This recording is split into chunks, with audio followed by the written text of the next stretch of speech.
Bineet Sharma joins me today and passionately discusses his journey in sharing knowledge within the cutting edge technology, artificial intelligence, and tech communities. Bineet believes that there is room for growth in preparing for an AI revolution, particularly with regard to the 1,000-year-old educational system, but dives into the history of the United States and talks more so about what makes being an American at this time special. Have a listen. Growing up in rural Nepal, I never imagined I end up here surrounded by cutting edge technology. It's a joy to bring that gap between where I started and where I am now. My biggest happiness comes from teaching. Whether it's young professional or seasoned educators, I love sharing knowledge, especially about AI and tech. Being the chair of computer programming certification program at University of California, Santa Cruz, Silicon Valley Extension is a dream. Extensions traditionally bridge the gap for businesses that they need what they need from young graduates and what traditional universities provide them. It is more so very much needed in tech industries, where current requirements for the high-tech companies are rapidly changing, even by weeks, while fresh graduates are not exposed and they never get a chance to be exposed to these needs yet. So this is where extension like us play a profound role. It is even crazy important in Silicon Valley as the most advanced work in tech industries starts right from here. It's all about keeping up with the rapid pace of tech and making sure our curriculum stays ahead.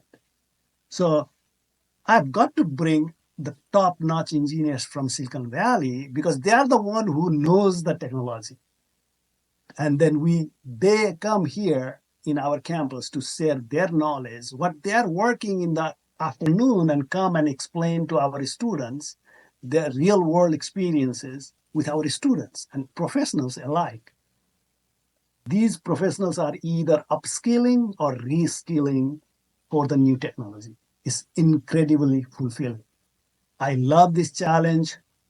I love this challenge of designing forward looking and dynamic curriculum that prepares these professionals for both today's and tomorrow's tech landscapes. It's all about staying ahead of the curve.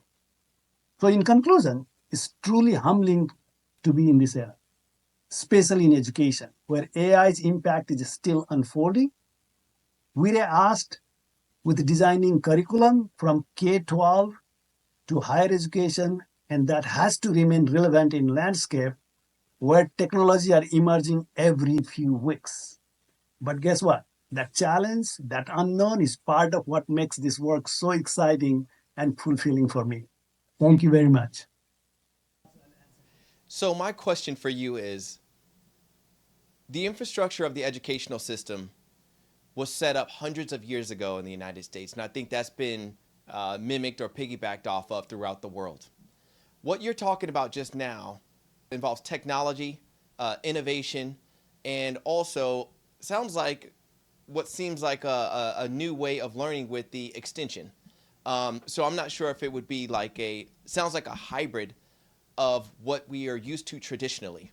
So my question is, with the development and with how fast technology is growing now, do you think the infrastructure in the United States and throughout the world is prepared for the speed at which technology is changing and at which the students will have to learn? Do you think that we are set up and ready and prepared for that, or are there some adjustments that you think should be made? Wow. That's really, really deep questions. Okay. Yeah. First of all, if I got to give you a phrase of one word or three words, I would say no, we're not prepared. But what I would say though, if you go deep down, we are, and many universities like us are prepared. Couple of reasons why. When I came to United States first time, I did not really, we all come here for a higher education. During my time when I came in 85, it was all about higher education, the best universities and all that. But only when my girls started growing up and they went to kindergarten, going first grade, second grade, third grade, and I started deeply understanding how the teaching happens. I understood what is America. Okay. So when I learned that in third or fourth grade, they said, learn to learn, they said, teachers. I'm like, what is that? I started, there was no Googling that time or go and find out easily. I understood it, that here is not about university. It was the curriculum in the kindergarten, in the elementary schools. America is America, where we teach students to think out of the box right from the day one. That's what it is. We let them be very creative. Okay. you know Many other country will give a lot of books in their backpack and all that for 3 4th grade, and they just dump things on their head. They're very good in reciting things, and we feel like they're better. But our students, my daughters, were like still in a crayon, they're just drawing and all that. You feel like they're not doing anything. But then I realized that, look, my daughter did not even go in the technology. She did in mass communication and international business, but now she's looking after a company, and then she's a manager, of you know, you know, her unit, and there are a lot of engineers, programmers report to her. How did that happen? It's a learn to learn. So, so the point I'm trying to make it to you, Justin, is if you go deep down, level by level, we may not be ready. But America, our education system is very resilient in understanding this. Give you an example. When ChatGPT came about September 22, AI was already here. AI has been here for 20 years or plus. Okay. So we have been there. The ChatGPT, what it did, it is brought out the surface. Everybody started learning about it, right? We were right there in our university, said, you know what? Let's get going. Let's get going with it. It's not a signing object. Why? We don't want to go after signing object also. Oh, crypto is good and all that. We don't want to go behind the signing object, right? We want to see, okay, cryptocurrency, but how about the technology, blockchain? That's not signing object. That's a real thing, right? Similarly, AI is a real thing. So what we did, if you look at our curriculum, you see we adapted it so fast. We have a certification, we have a specialization in AI, and I look after certification program, computer program. We have 30 or 40 programming classes we teach. Guess what? Right after 6 months or so, we adapted AI in our curriculum. I myself created an instruction for my teacher to take it and give it to our students in their class to adopt AI in teaching. So we are not only like putting like a patchwork of AI in programming, we are augmenting whole thing using the AI in curriculum. So we have to think about, being in Silicon Valley, right here in the center. We are really in the center of Silicon Valley, where the people come to learn from us. If we are behind, these people will not going to get a job tomorrow, right? So, so, so partial. I started with a no in the beginning. Why? Think about lot of other areas and all that other universities, colleges, and all that not ready. Many of them are very skeptical, rightly so, because AI has its biases and all the uh, uh, checks and balances we need to provide, the security we need to provide. We need to be cognizant of all of those. But some of the universities like us are already ahead of the game, and we are ready for this, and it's already part of it. So it's a partial yes and no, I should say. I'm sorry, I'm long answer. I think it's better to be as thorough as possible, and that's why I really am happy that you're here today because you've got multiple levels. You're not one dimensional. So just piggybacking off of what you just said, uh, looking at I like to look at the curriculums specifically in different countries, specifically China and India, compared to the United States when it comes to STEM, and more specifically between the ages of third and seventh grade. And the interesting thing that we found when talking to my sister, who's at Georgetown University right now, is when we look at the curriculums of China and India in third grade, it compares to ours in seventh grade. So I start to think, when you look at what's the goal here, right? The goal is to, I mean, and what we want to do is we all want to make a living for our families, and we want to make money. So my question is, when you look at the top $500 billion companies that have been started over the last 20 years, probably 90% of them are from the United States. So I start also thinking about DNA, and as a person, it sounds like I'm moving around here, but I'm actually leading somewhere. So when you look at the DNA of someone in one person, you ask, well, why do you want to know your DNA? Why does it matter? And it matters because it tells you where you are, and it also it tells you where likely you're going to be headed if you make certain decisions. And then also it tells you where you're from, right? So I'll try to rephrase that easier later. But but what I'm getting at is when you look at the DNA of this country, we don't have a history of leading in math, science, and technology. However, when it comes to starting and being leading in ingenuity, we're leading all the entire world. So my question is, do you think the reason that we're leading in technology is because we have the investment capital, or because maybe we wait until later to introduce engineering and technology and math and science, and that allows our creativity, our creative brain to grow a little bit more?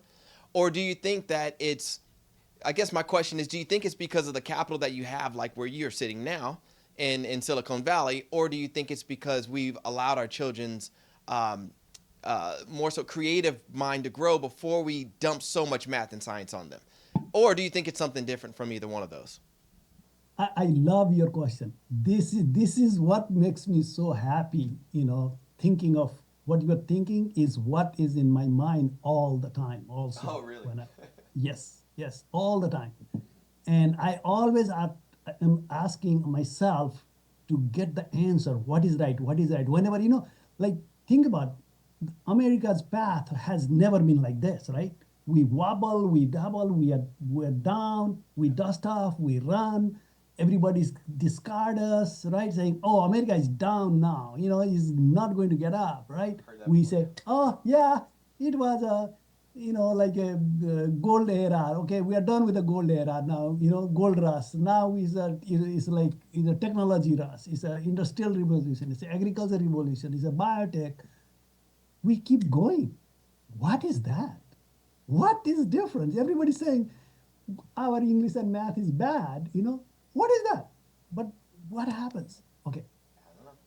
my thought, and you tell me if I'm in right or wrong, thinking there is particular ingredient in America.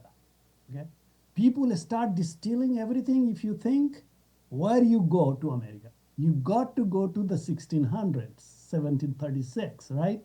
You got to say go where and how it got founded, right?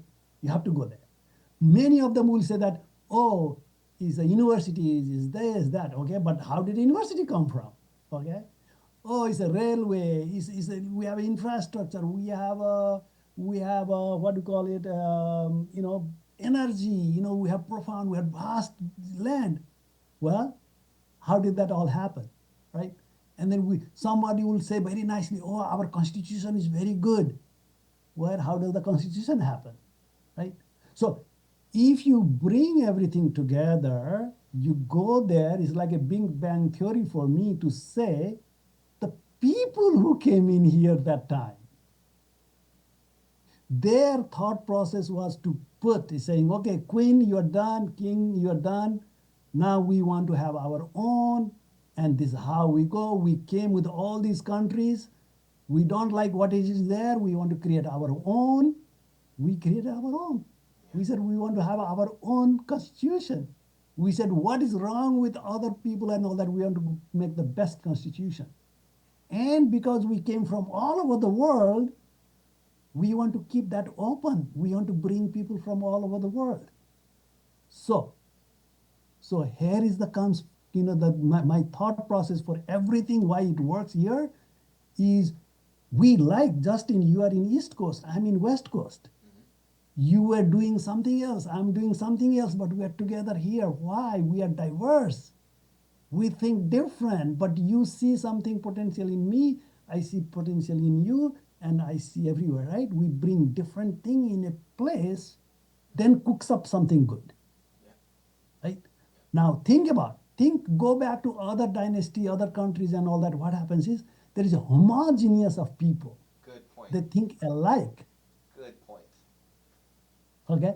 They Ah, think alike. good If points. if during that era that think alike is the thing to be good in that era, that country flourishes. Then when that era is gone, they shrink, Mm, right? Now go back to all other countries where there is no good, profound immigration policy, bringing the best mind in the world, okay? That policy is not there, then you find those countries, what they do, at times they do very good. Say, suppose there's the gold rush era, they do very good with the gold. yeah. Gold rush is gone, they are gone. Yeah. It takes a long time to come, for them to come back. We don't do right. We have done so many horrible things in the world and for ourselves, Yeah. right? Yeah. But we do, we realize it. Oh my God, this is wrong. This is wrong. Get up, guys. Get up, everybody. Let's get going because we are different thought process. Okay, but let me bring you to the education. Because of that profound thought process, they realize it. Human brain is not about memorizing. Human brain is not going to be creative by just memorizing things, technology and all that, right? So art, liberal art is the answer here. Okay. So in we're spending time in kindergarten for our student in art, thinking through. I don't know, Justin, do you still remember that show and tell in the kindergarten you did? Yeah, I do. Yeah. I'm telling you, the day I understood the show and tell, I said, I understood America. Show and tell and learning to learn. There are two things is driving me, my curriculum here. Okay? I say, that's what has to be. Creativity. So if you go to any good universities with a good teacher, they don't lecture you, right? Only what they will make you be you by being creative. They draw you in. Think out of the box, Yeah. right? Hmm. We always encourage our students. If somebody gives me some foolish answer, I don't say, you are stupid. I don't say that, right? I said, wow, I never thought that way. In fact, that makes that student think more profoundly, Yeah. right? And then it becomes more creative. Just giving them a lot of math and science and all those kind of things to remember, what it's doing is their creativity goes down. Justin, do you know what? I always say when the creativity comes, I always say one in a little bit different way. I say, when you are lazy, okay, when you are bored, meaning your brain is bored, that's the time when the most creativity comes. Hmm. So whenever my students are just struggling with the programming and they cannot debug and all that, I just say that, guys, don't worry about the deadline. Take your coffee, sit in your sofa, and do nothing, or go and watch birds come back, right? So the point is you need to have the creativity in the students. And how do you do as a teacher, as a curriculum and all that? We need to bring the creativity. And learning the technology is just like this. Guess what? Nowadays with a chat GPT or any Gen I learn any new language. You ask me, you say, Bineet, teach me Go language. I'll learn in 2 hours and teach you Go language. Now, of course, I have learned many other languages, so I can, pick up Go language. I'm not going to be expert in Go language, but I can give you some ideas about Go language very soon. That's given. Can be done very easily. But my creativity has not coming from the learning just the technology. My thing has become because of my teachers, okay, and how they cultivated creativity in me. my mother, my brothers, and everybody contributed to be my bringing my creativity up. But let me tell you a couple of things though. I'm not trying to put down or saying negative to the country. See, I grew up in three different places, right? Nepal, I did 10 plus 2 up to 12th grade, and I know the teaching there. And I did my engineering, profound engineering in the campuses where you had big CEOs and all that, like Satya Nadella went to Kharagpur. Sorry, Sundar Pichai of Google went to Kharagpur. I went to the same university for a year. Then I moved to School of Mines, and there are this also IIT. So they're profound school. They're very good. Amazing, amazing thing happens there. And human brain is all same wherever you are. It's just how in which environment you grow the system you become like this. But many of these students grew up there, come in here, they become very creative right away because this flourishes, this brings everybody. As soon as I came in here, I started picking things. I already had that whole technology STEM background. We come and pick it up very fast and go American way. Okay. If I was staying in that environment, I would be just thinking that environment because the system, it is a system what has to be brought. But here is, let me ask also the downsides, the other side also, let me tell you what happens is now because of this, suppose now if we suddenly choke up our immigration in the sense that now what happens, the thing what's happening right now, the people who are good people doing a lot of PhDs, a lot of science work they are doing here from other countries coming in here and helping us, innovate with the vaccine, innovate with a lot of cutting edge technology, with the, research on, life saving medicines and all that. If they scared the way it is happening, maybe with the good intention things are happening, but implication is so bad and the way it is so haphazardly done, all these scientists and engineers are scared. Think about if Einstein was scared of America and never came into America, whose loss is that? Whose loss is going to be that? If Satya Nadella, Sundar Pichai, Elon Musk didn't like America, did not come America, knowing that, oh, my visa, if I even call a 911, I will be deported. Why should I take my risk? I'm happy in my country. My mother is feeding me and I'm happy with my mother, my family, right? Why should they come and take a risk? Now, if that happens, we will be less innovative because diverse idea will go away, which is one of the ingredient of America. Diverse idea. Okay, so we are not a melting pot, we are a mosaic, right? I keep my culture very happily. I'm very happily say I'm Nepali, right? I was born and I was educated in India. I'm a Nepali, but I'm American, very much profound American. If anybody asks me, who am I will say, I was born in Nepal, I was educated in India, I'm very happy United States citizen.